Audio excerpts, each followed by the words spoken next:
Yeah, they tune in, it's the dude bass rolling deep. Mic check like that, fine, let's hit a beat. Voices flowing like the river, knowledge on the spree. Every episode of Journey, come ride with me. Just hit play, it's a vibe, can't you see? The dude bass, we breaking it down. From the underground to the top of the town. Life's effects, intertwined, wearing the crown. Podcast kings and queens, we wearing the gown. Daniel, run it down for me. What's your favorite movie? We'll start with you. Favorite Christmas movie of all time is going to be, and it's one of three because it's the same movie. It's A Christmas Carol, okay? Or a lot of people know it as Scrooge, okay? There's three versions that I always watch at Christmas, and probably my favorite is going to be the 1981 version with George C. Scott as Ebenezer Scrooge. It's probably my favorite one. But then the 1951 version, it's got Alistair Sim as Scrooge. That's real good. And then who's the dude from Star Trek? William Shatner. No, the other guy, Captain Picard. Who plays Picard? Jean-Luc Picard. Patrick Stewart. Patrick Stewart. He was in one about 25 years ago that was the TNT original, and I really like it. But that's my number one all time is watching A Christmas Carol, and I got three of them that I watch. But you got Ralphie with the BB gun with the Christmas Story. I always watch it. I always watch Love Actually. I always watch Christmas Vacation. I really enjoy watching Surviving Christmas. It's got Ben Affleck in it and James Gandolfini. If you hadn't seen it, it's awesome. And then if you're a Vince Vaughn fan, he's got a pretty good one with Four Christmases, and he also does Fred Claus. That's real good too. I always watch all of them. Well, let me ask you something. Let's go back to A Christmas Carol. Have you seen the animated one that Jim Carrey did? Yeah. I've seen it. That's actually one of my faves. Yeah, I love that one. I watched it today, actually. I put these movies on while we're just messing around at the house. My main ones to go to is number one, all-time favorite, Christmas Vacation. Then you got Christmas Story, Jingle All the Way, that one I just asked you about, Christmas Story with Jim Carrey, and then every Christmas Eve, but right before we go to bed, I have to watch the Polar Express. Oh, really? My kids watch the Polar Express a lot. I always watch It's a Wonderful Life on Christmas Eve. Brent, do you remember watching Polar Express a lot when you were a kid? Yeah, that was always the go-to movie in school. But I was going to say about the Christmas Carol, that is for sure my favorite Christmas movie, just because. Have you guys ever read the book, The Christmas Carol by Charles Dickens? Yep. It's great. I don't read. Well, you need to read that one. Very short. And talking about I'll see if it's on Audible. Yeah. I was talking about getting in the Christmas spirit. I mean, there's nothing. I mean, there's just something so heartwarming about every time I watch it. It just makes you feel like Christmas. It's very heartwarming, the transformation of Scrooge. And if you haven't seen, I think it's called The Man Who Invented Christmas. It's about Charles Dickens writing A Christmas Carol. Me and Dad went to go watch that movie when it came out. It's very good, talking about the history behind it at Christmas, because before the book came out, Christmas was just a religious holiday, and when the Puritans came, when they took over England, Christmas kind of went down. Like it wasn't really that big of a holiday anymore. It was kind of just a national bank day, basically. But after A Christmas Carol was published, Christmas became huge, and people started looking at it as a day of giving, a day of charity, and he kind of transformed what we think of as Christmas. Correct me if I'm wrong. I think I remember reading something about the history of that, but Dickens basically just kind of threw that together real quick because he needed money, right? Because I think he had something like 10 or 12 kids he was trying to feed. Yeah, I mean, the thing about Charles Dickens is he was kind of going downhill at that time. People thought that he would kind of washed up, but he kept giving to the poor. He was really big on giving to the poor because he was kind of an orphan as a child. His parents didn't die, but his dad went to debtor's prison, and so he had to work in a factory when he was like 10, and so that changed the way that he viewed the world. And then once he became famous as an author, his dad started kind of bumming off of him a little bit, kind of using him for like he would Charles Dickens would give his dad some of his book transcripts, and then uh, he would have his son sign it, and then he would sell it. Like he was just kind of using them a little bit. So yeah, he started getting into debt too, and so he wrote A Christmas Carol just to get himself out of debt, which is crazy that a book that's that transformative, like for a whole holiday, that it came out of just a need for money. Is kind of crazy. A debt can cause some beautiful things and some terrible things, I guess, can't it? It's a really good read. It rings in at about 100 pages, a little bit less than 100 pages, I think, but it's paced really good. As a matter of fact, I started reading it the other day. I've got a copy at the house, and I read all the way up to The Ghost of Christmas Past, so I'm about a fifth of the way through the book.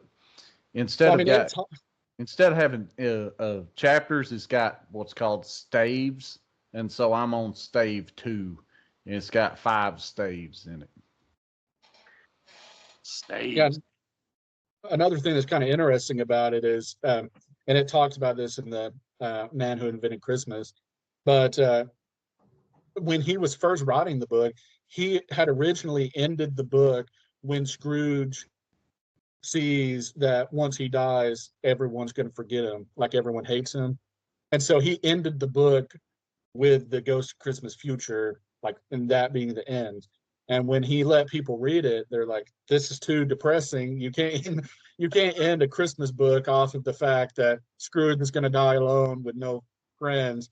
And so when he writes the ending, like that is what, because it changes the book from if you're old and you live a bad life, your life you can't change it anymore, to now you can change your life and actually make a difference no matter how old you are. And so yeah, it's heartwarming.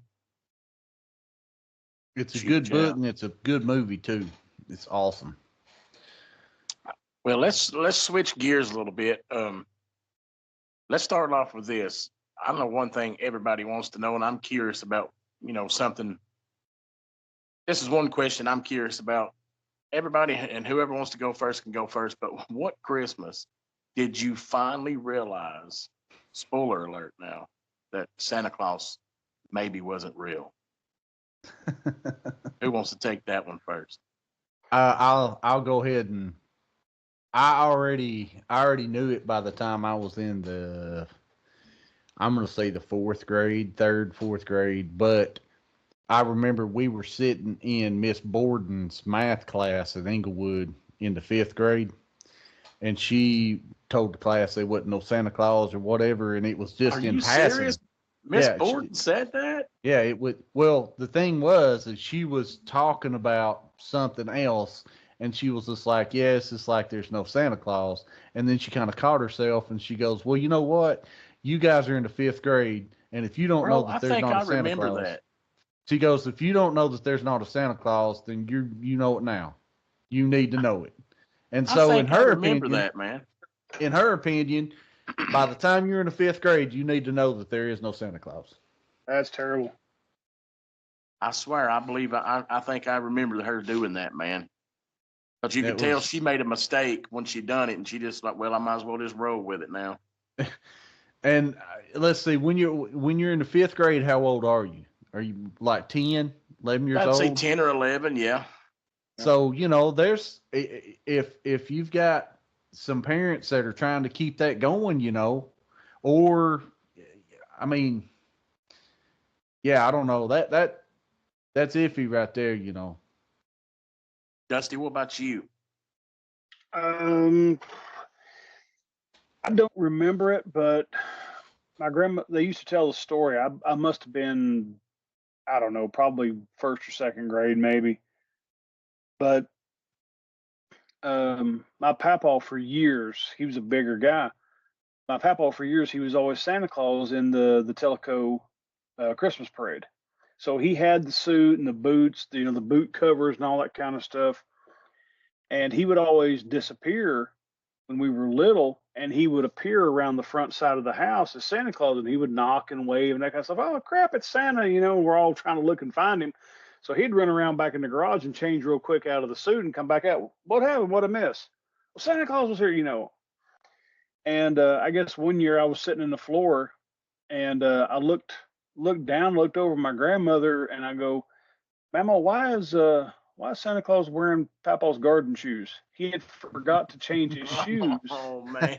He was wearing these old boots that he would just wear out into the garden just to check on stuff, or wear around the yard when he was picking up sticks or whatever. And he got in a hurry, and he had forgot to change his shoes. And that's when the doubt started kind of creeping in a little bit. The cogs started turning up in the old brain. And I was too smart for my own good at that age. Yeah. Play my age called it. Brent, how good was I at keeping the Santa Claus secret when you were a kid? That's what I was going to say. This is kind of cool getting to hear from one of our kids now, trying to, get their perspective on how good we done as a parent now. So I'm anxious to see how well did Daniel do with this fiasco. When did he fail? Let's put it that way. Yeah, I failed at some point. I know. I'm kind of disappointed because I just now found out Santa's not real. I still Dang it. So I've been wondering why I haven't been getting any presents on Christmas Day anymore. Oh man, sorry about that. Honestly, I can't remember. We never. I mean, correct me if I'm wrong. I don't think we ever had a conversation saying that Santa's not real. I think we just kind of grew out of it, and since we, I have two younger siblings, and Aiden is like 6 years younger than me, so we had to keep up the act even when I was a teenager. So I don't think we ever really had a conversation. I think it just became like common knowledge at a certain point, probably, fourth, fifth grade, somewhere in there, third grade. Now, let me ask you this, Brent. Now, did you be cool and keep the story going, or was you like, look here, man, there ain't no Santa Claus? Because I kind of feel like if I could ever get Jace or Breeley or Braden, one of my kids, to come on here, I kind of feel like my kids would be diabolical and be like, look here, Mom and Dad's Santa Claus, right? No, I never told anyone. Hey, look, no judgment, man. No judgment. If you did, hey, we just want to laugh about it now. No, honestly, I was probably one of the kids that was like, I wish Santa Claus was real. I mean, you know how cool it would be if Santa Claus we'd was get real? such cooler stuff if Santa was real, right? No, I never told Emily or Aiden that Santa Claus isn't real. Go ahead. I was gonna say, I'm sorry. I think I came up with a bulletproof way, because I told my youngest, because she's only 7, but I told her, I said, because she would ask me, well, some of the kids are saying like there's no Santa and that kind of stuff. I said, well, here's what happens. I said, sometimes you get kids that they will wait up and they'll sneak down, and once they see Santa makes them forget that he existed. So only the kids are still. Oh, yeah, that's cool. Kind of like a Men in Black type thing. Yeah, right? That's what I was thinking. Santa goes. Why didn't you do something like that? Why didn't I do something Daniel. like that? Because Emily done screwed it up. She knew too, so she was like, "I ain't believing this crap." To be fair, it's not it wasn't original. I took a page. There's an old movie called The Last Man in the World, and the movie goes that the reason we have this little divot right here in our lip is because that's where the angel touches you and makes you forget about your past life, so that when you're born, you get to start over. You don't get to carry the memories of your past life with you to the new life.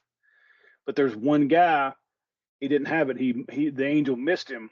So when he was born, he had memories of all of his past lives still. Ah.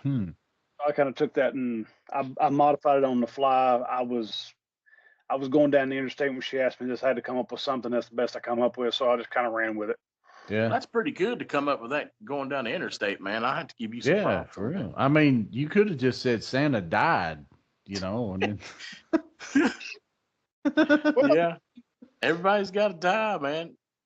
Matt, when did you not believe in Santa Claus anymore? Man, I don't even remember. I never I'll be believed in honest with Santa you. Claus. Yeah, I hate him to this day. most of my Christmases, were damn tax time, so I couldn't really tell you if Santa Claus is real or not. So Santa Claus was the guy at H&R Block. yeah, pretty much. Dad would be like, "Well, February or March, you're going to get what you really wanted." Santa said that it was on back order. Yeah. They would tell me some crap like that. No, I don't remember. I don't remember ever not knowing. I mean, probably maybe. I remember the last thing that I'm kind of fuzzy about asking Santa for, and that was probably when I was in like second grade, maybe. It was some G.I. Joe figures. But that's it. That's really the only thing I remember. But memory's funny though, because when you're doing stuff as a kid, you don't ever remember when the last time is. Like me and Daniel were talking one time, like when was the last time when we rode bikes? Were we aware that the last time we were doing it, that was going to be the last time we were doing it? And it's kind of like that with Santa Claus. Like you knew you were in that moment, but you don't remember really when you knew, like the moment you knew that it was not real.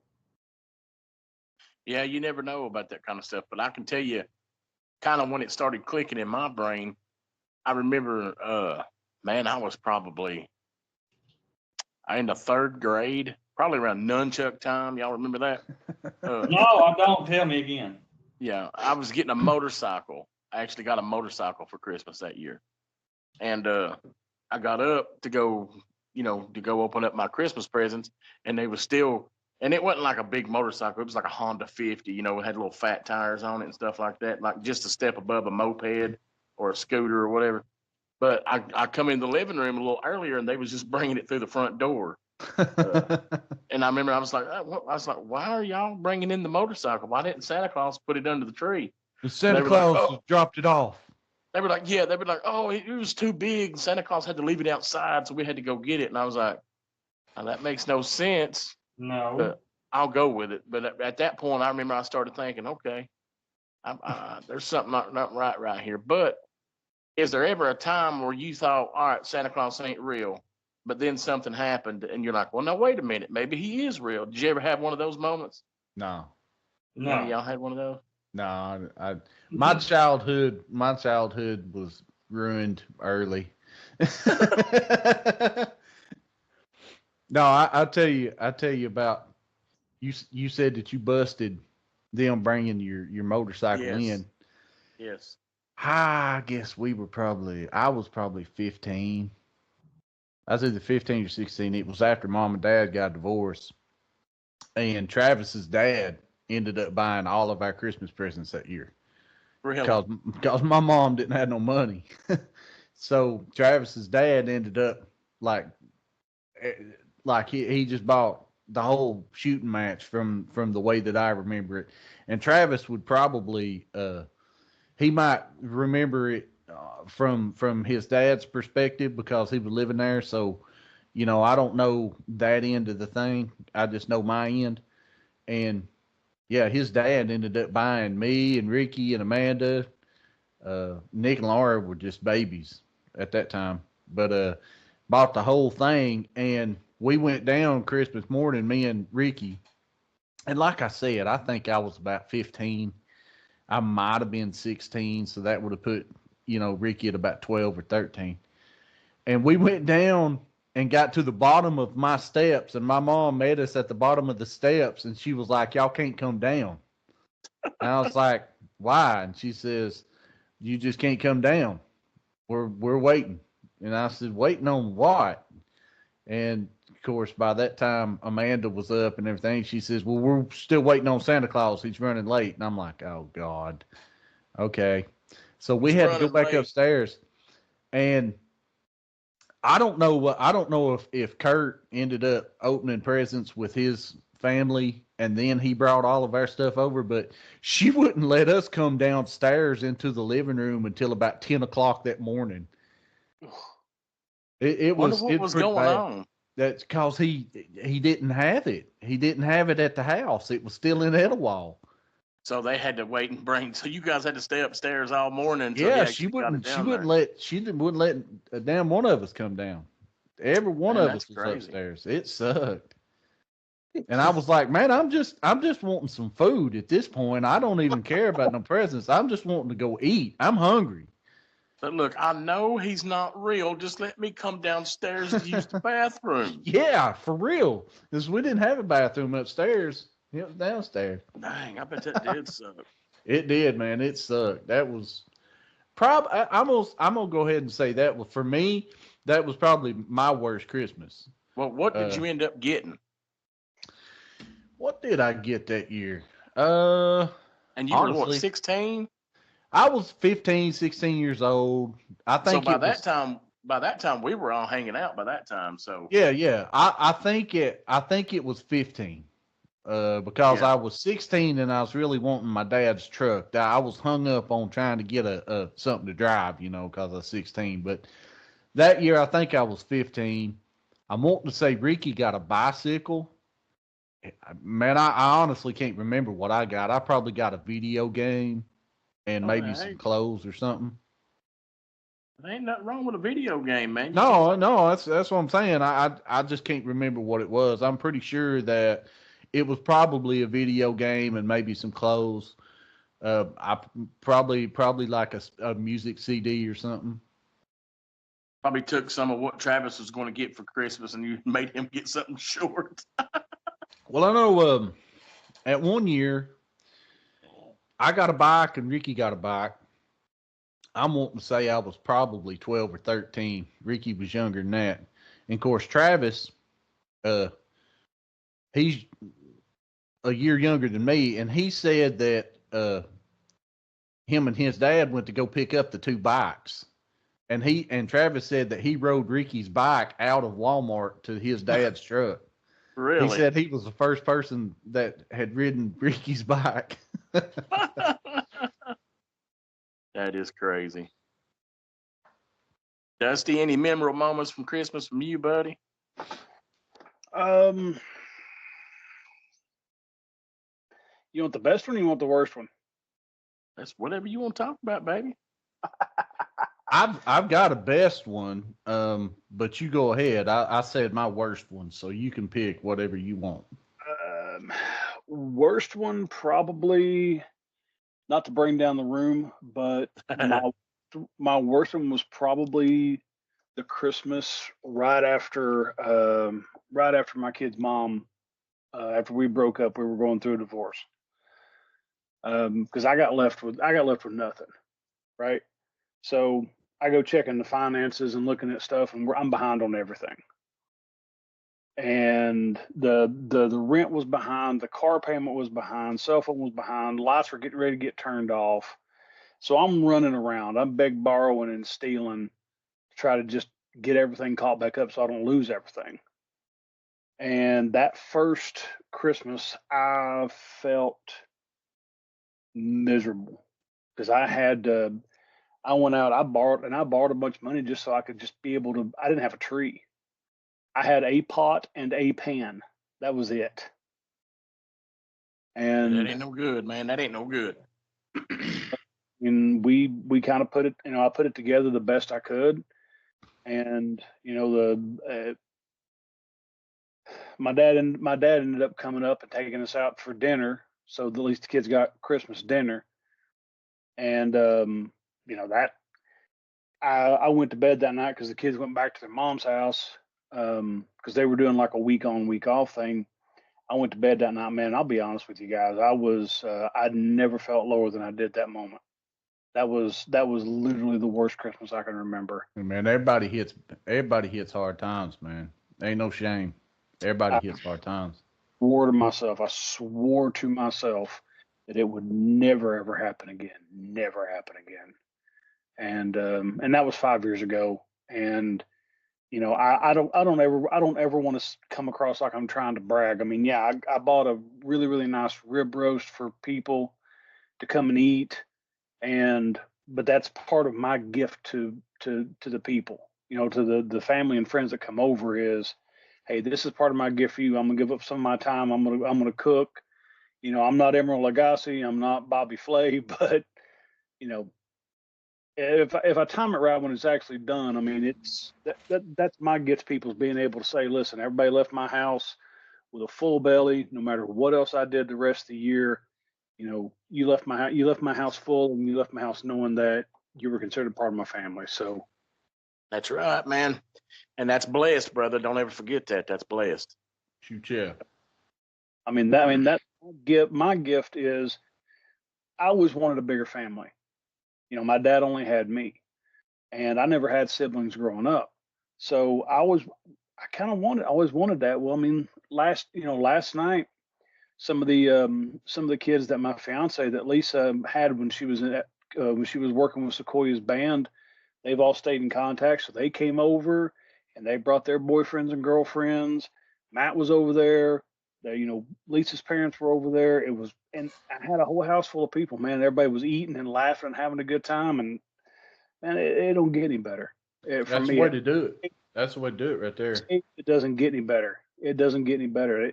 You can't put a bow on that. You cannot put a bow on that. And that's something, we've all been talking about here lately. I know me and Matt have talked about it a lot, but, there's no reason why, we all getting together once a week like this. That's great. There was years and years when we was raising kids and just doing life. We didn't even do anything like this. Now that we're getting together, at least once a week and hanging out like this, but still, I'd love to get together on the weekends, once a month or so and just hang out, go out to eat together, have a board game night, whatever.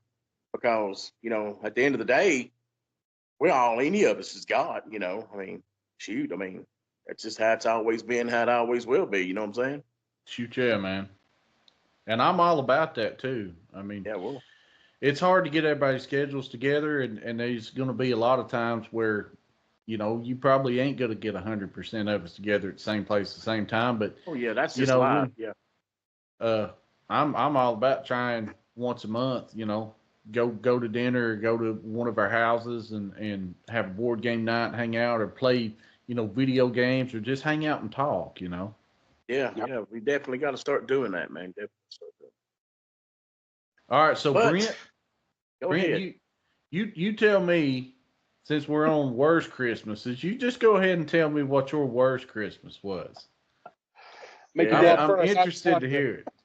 First, I just wanted to tell Dusty, thanks for sharing that. I mean, my Christmas I would just say probably my two worst Christmases would probably be last year and this year, only because I have to work during Christmas. But I mean, that's just part of it. And I was actually talking to Nicole a couple days ago. Growing up, Christmas was always my favorite holiday, like by far. It wasn't even close.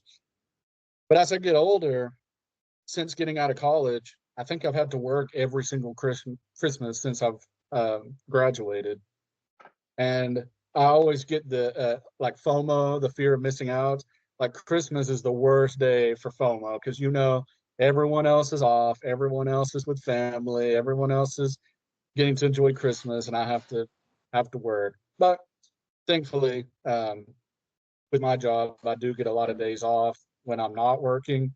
And so we already got to celebrate Christmas with Dad and Mom, and we've had Christmas here. And so, I seen that Game of Spoons too, man. That was last year. Oh, was it? Yeah, that was last year. My back can't handle that this year. But That's you know great. what? Speaking of, so we were talking about worst Christmases, but if you're talking about the best Christmas gifts, and I'm sure we're going to get into best Christmases, but I'll just kick off as far as the best Christmas gifts. Probably 2 Christmases ago, I got loaded down with some really, really cool books. I've been wanting the Dark Tower series, by Stephen King forever, and Dad got me those, and got me. There was something else that was pretty big that I got. Oh yeah, I mean I got the Wheel of Time series too by Dad last year. So I've gotten some. I'm a big reader, if you can't tell, but I've gotten a lot of pretty cool stuff from Dad during these times too. So I have no complaint.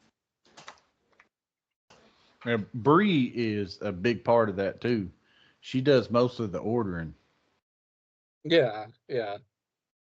Um, but yeah, working, she's part of it. As far as best Christmases, taking the gifts aside, the Christmas that always comes to my mind, I have no idea how old I was. I know we were still living in the old house, like the old section of the house.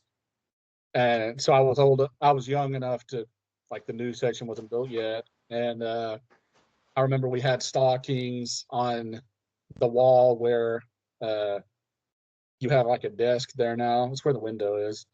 And yeah, I don't even remember what I got. I just remember really enjoying that Christmas. It was like one of those that you won't forget, just the way that the Christmas tree was up, and it was that stereotypical Christmas morning feel. So I always remember that. I was probably 4 or 5, somewhere around there. So.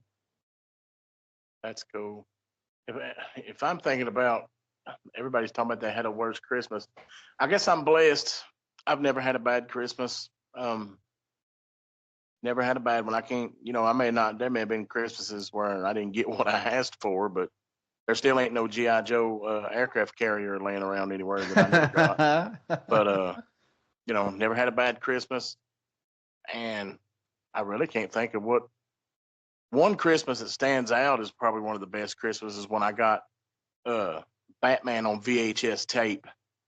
I tell that story a lot, man, because when that movie came out, I went like crazy over it to the point where I was going to take a go-kart and turn it into the Batmobile and go fight crime with me and my cousin up in Chattanooga. But I wanted that movie so bad. And when Christmas got there, I opened all the presents and I didn't get it. And I remember I looked around and I pitched a mortal brat fit because I didn't want anything but Batman on VHS.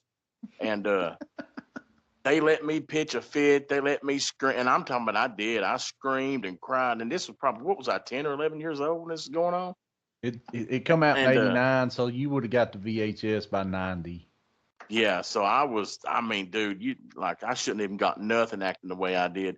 But anyhow, they let me pitch this big fit, and after I calmed down and was all, crying and everything, and finally they went and brought it out. They had it hid somewhere. It's like, here, you did get it, blah, blah, blah.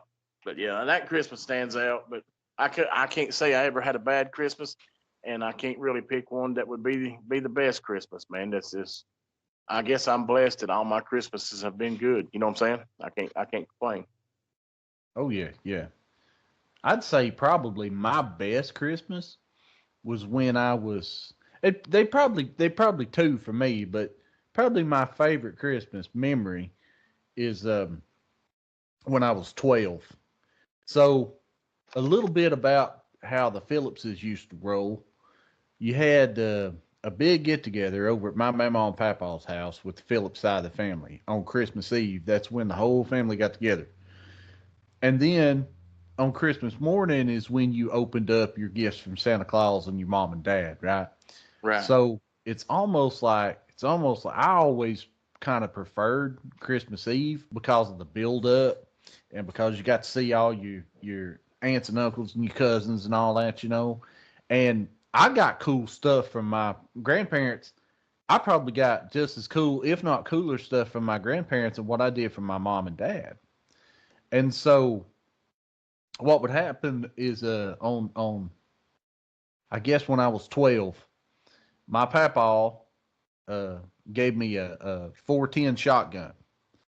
And that was first gun that I ever had. Kept it over at his house. And he had it in his gun cabinet. But I remember that was a Christmas present just from him specifically. And then him and my mama all got me a G.I. Joe vehicle and it was called the Rolling Thunder. This thing was huge. Back then, it probably cost $30, which was pretty expensive for a GI Joe vehicle. And I think it held like 12 GI Joes. It had these two big giant missiles that kind of come up. It had a huge gun on it, and I remember it was the same year that Ricky had some kind of surgery or whatever. My brother, and where my dad was working in Oak Ridge, all the people that he was working with kind of pooled up their money, and they got him the GI Joe Mean Dog. And the Mean Dog was a cool, yeah, it was a cool vehicle, and it had a Gatling gun on it, and I was so jealous like the whole year. And then when I got the Rolling Thunder, it was awesome. But that particular Christmas, and it was also the same year that I got the Dick coat. It was the blue suede coat that got the Dick drawn on it. Oh yeah, how can we forget that? It was an awesome Christmas, but he asked for that personalization. He wanted the penis on it. You Well, turned he got it all right. I tell you that much. He got it. you turned the time back a few years before then, and it was the very first Masters of the Universe figures that I got. It was somewhere around 1983 or 1984.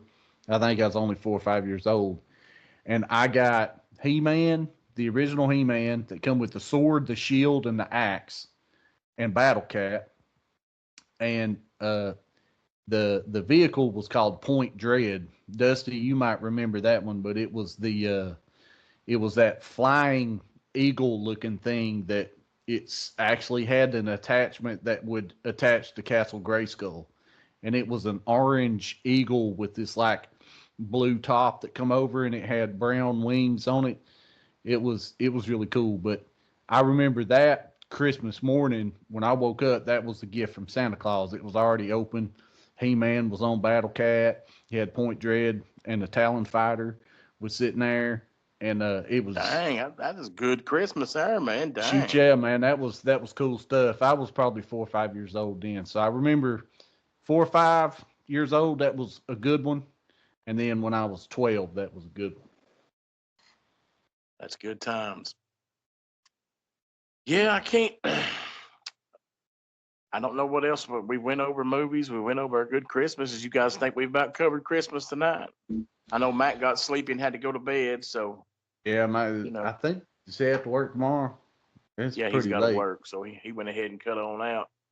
But I think we just wanted to jump on here tonight and just, talk about Christmas a little bit and have a little Christmas episode and, talk about, some of the things we've got over the years and some of the movies we love to watch. But I think we've about covered it, guys. You guys got anything else you want to talk about tonight? Are you ready? I guess my other question to just the whole group, when it comes to Christmas, and I already kind of said the way I feel about it. I almost like Christmas Eve better because you've got the build up. We always had a big family function on Christmas Eve. I always just thought it was so cool. It was almost like a double whammy. You had Christmas Eve and then it went right into Christmas Day, and it was just an extension. So when you guys look at Christmas Eve and Christmas Day, which day do you kind of prefer?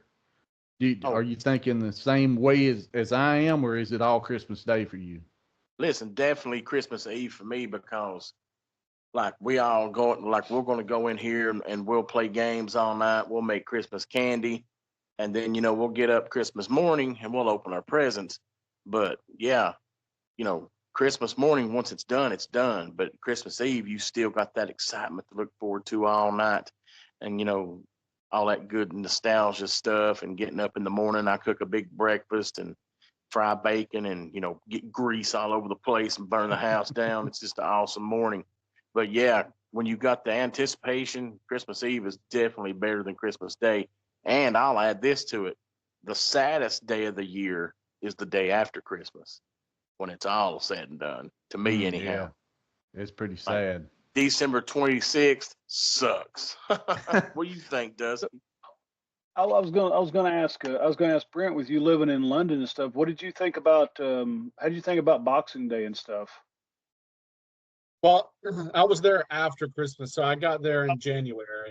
So I didn't actually get to see that. But Well, now I tell would me what love it to. is. I've never heard of Boxing Day. The Boxing Day traditionally, and correct me if I'm wrong, Boxing Day is December 26th. It's the day after Christmas, and they would call it that.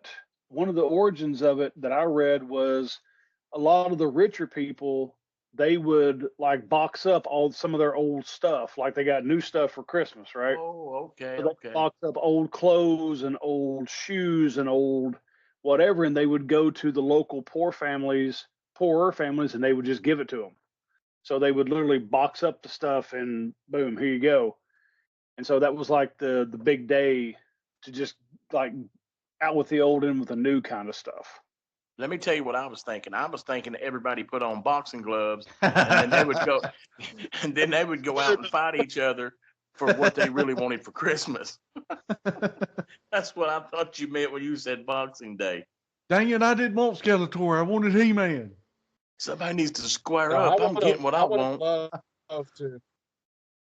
I would have loved to be in London for Christmas and Boxing Day, but no, we were there after the New Year. So. I think he actually flew out on my birthday on January 6th. And Yeah, then he ended up, he came back early. He was supposed to be there all the way through the like second week of May or something, and he come back the third week of March or whatever. Yeah. Brent, what is it you do for a living, buddy? If you don't mind me asking. I work at Pilot. I work in logistics. Okay, that's cool. He's a logistics specialist. He schedules all the drop offs and stuff for gas and all that, and they've got it's basically divided up into regions, and he controls one of the regions. Yeah, I Dude, control that's this awesome, man. area. I control this area. So the Pilot in Nyota is mine, and the Pilot in Cleveland is mine, and then all the Knoxvilles, basically from Knoxville to Nashville, all the way down to Atlanta. That's my area. You make sure we got gas when we need gas, don't you? Correct. Yeah. That's good times. Well, guys, got anything else you want to talk about? No, I think that we just about covered it. I mean, I guess we probably could have went a little more into depth with different things like that, but I think that we hit all the main points that we was wanting to cover. Well, yeah, you know. One Go thing ahead, Dusty. I'll throw out for the group, just out of curiosity, does anybody else other than me? Because I play this game. I play this game every year. I try to see how long I can go before I hear Mariah Carey. Oh my God.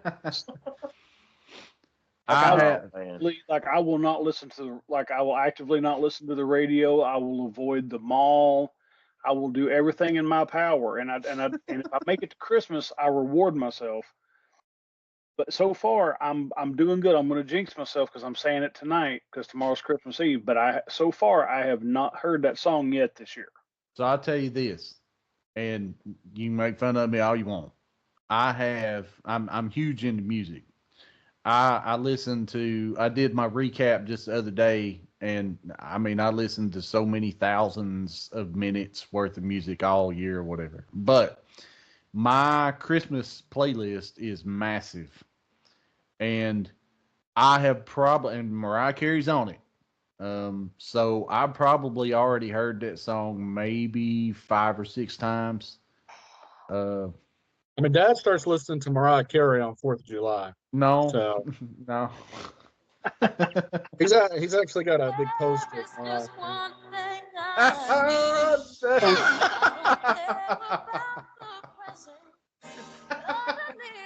Headphones are on. Hey, Too late, buddy. I'll tell you what, last question for the night is, does anybody have a favorite Christmas song? Yeah, favorite Christmas song. Favorite Christmas song? Let me think about it for a minute. Y'all go ahead. Dusty, you got a favorite Christmas song? Since we're talking about music. Hang on. Besides this one.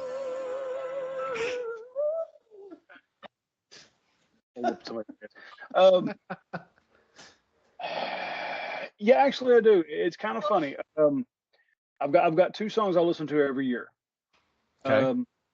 "Oh Holy Night" by Okay. John Barry. It's a country song, but dude is amazing. He doesn't have a country voice.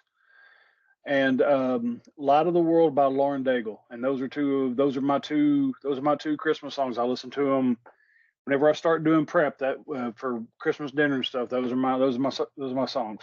You talk about "Oh Holy Night." Josh Groban takes it out of the park, man. That's the best rendition of it.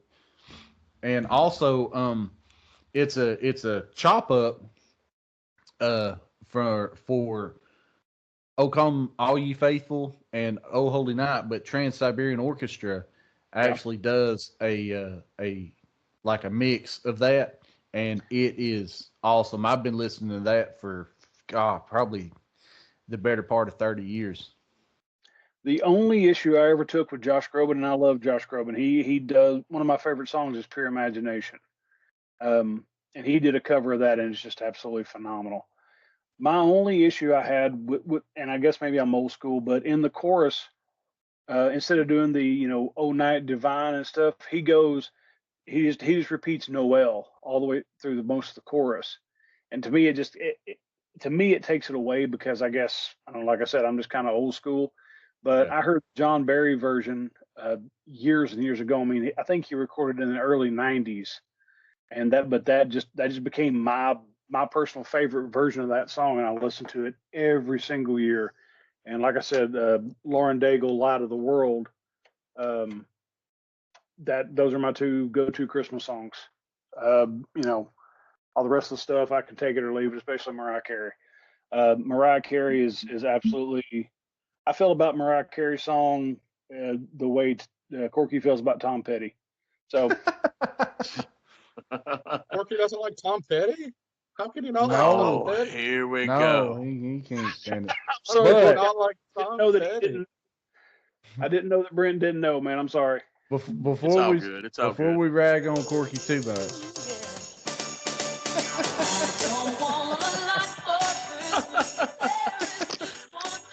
Dusty gonna log off.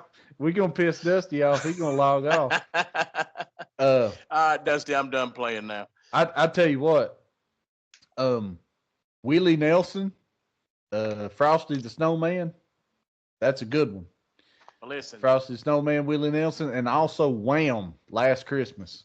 Gotta hear that too, man. yeah, those are good. I tell you what, I got an album that I have to listen to every Christmas. Matter of fact, whenever we're sitting around a tree opening up our Christmas presents, this album is always playing.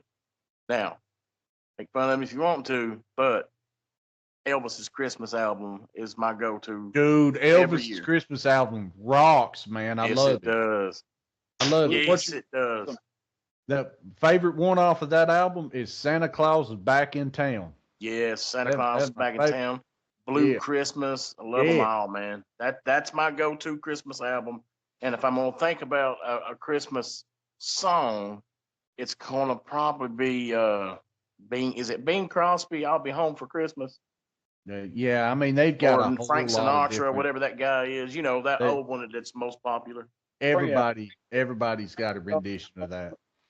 Yeah. Bing Crosby originally did "White Christmas" because it came off of a movie 42 or 51, 42 or something like that. It was an old movie. Yeah, yeah. But yeah, all those old classic Christmas songs, that's what I call Christmas music. You know, I like some of this newer stuff. And when we was coming home from looking at Christmas lights tonight, me and my wife was having this very conversation. And I just love the old classic Rudolph the Red-Nosed Reindeer.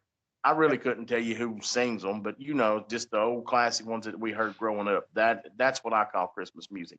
And the Elvis Christmas album, that is a staple in my family as far as, Christmas music. That's right. It's just awesome. Brent, But, what's yours? Do you have a favorite Christmas song? Yeah, I was going to say it was a Christmas song by Nat King Cole, but now I'm going to say it's Christmas Time Again by Tom Petty. Hey, that's both of those songs are really good. I've got both of them on my playlist. I've got every Christmas song there is on Listen, my there playlist. ain't nothing wrong with Christmas music, man. I love Christmas music, but I didn't know Tom Petty had a Christmas song, and I bet it sucks.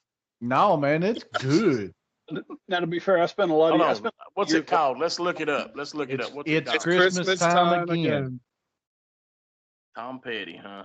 bad thing Yeah. about working at the mall, because I worked in the mall I worked at the Cleveland Mall when I was in college, and like literally, no, they ain't kidding when they say like November 1st, they flip everything over. It's like the same 10 or 12 songs every day, 8 hours a day for 6 weeks straight. I was so sick of it. I knew every single John Denver song in the world when I Is worked it at Kmart. Christmas all over again, or Yes. that's it? I All right, let's worked. check it I out. worked at Kmart, and they played the crap out of John Denver. I knew every song at one point. Yeah, I mean, I love some of the old music like John, Chuck Berry and stuff. But if I heard Run Run Rudolph one more friggin' time, Run, run, Rudolph, Santa, something, something, something, something. Santa got to make it to town. yeah, I You got- was ready to commit property damage. There was going to be arson. Cleve. That's not it. That is not it. That is not it. YouTube has failed me. Womp. Womp, womp, womp. Now this, Well, it's Christmas. is that it? Yeah. It already sounds horrible. No, it's great. Peter's going to burst into flames because he's playing. Well, it's Christmas. Oh my God. Again. Decorations. Everybody's going to be working on it. Everybody's singing. All the bells Let's are talk about this. ringing out, and it's Christmas. Let's talk about this for a minute. There's Dude, no way you guys that can tell me song's that's awesome. good music. Dude, that song That's a great rules. song. That Listen. song rules. It's Christmas time again. That song rules. Bro, I got to disagree with y'all on that Oh, one, man. Come on. No. Hey, there's Oh. no It's way that Christmas there's no time way- again. there's no way that you can say you don't like the song "Learning to Fly." That song is a fantastic song. How can you Learning to not like Fly that is song? my favorite song of all time. Is it by Tom Petty? Yeah, Tom Petty. that Learning to Fly is my number one song of all time. Dios Razón. Let me hear this. Dude. It doesn't get any better than that song. Just remember his character in King of the Hill. He got a settlement. I love King of the Hill. Well, it started out No, I can say that's a good song. down a dirty road. Started out all alone. And the sun went down as across the hill. The town lit up and the world got still. No, I can say Learning to that's Fly. I can say that's a decent song. I'm not going to say that's a bad song. But his voice, man, there again.